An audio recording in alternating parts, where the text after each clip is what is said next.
তো হ্যালো বন্ধুরা, অনেক দিনের স্বপ্ন ছিল মায়ের হাতের দুটো কি বলে ওটা বালা করে দেবো সোনার।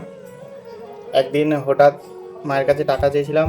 মা বলছে যে তোকে এত টাকা দিই আমি, তা তুই আমার কি দিবি? তা আমি মাকে বলেছিলাম আমি যখন চাকরি পাবো তোমার প্রথম মাসের মাইনে দিয়ে তোমার দুটো হাতের সোনার বালা করে দেবো। তা চাকরিটা এখনও পাইনি, চেষ্টায় আছি।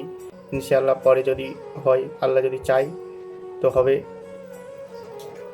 তার আগেই আমি এই টিউশানি করিয়ে কলেজের সাথে সাথে নিজের পড়া কন্টিনিউ করে টিউশানি পড়িয়ে কিছু টাকা জমিয়েছি। আর সেই টাকা দিয়ে মায়ের হাতের সোনার বালা করতে যাচ্ছি। মা আগের দিন দেখে এসেছে, পছন্দ করে এসেছে। আজকে যাব টাকা দিতে। আর 1 সপ্তাহ সময় চেয়েছে দোকানদার, 1 সপ্তাহ পরে বানিয়ে দেবে।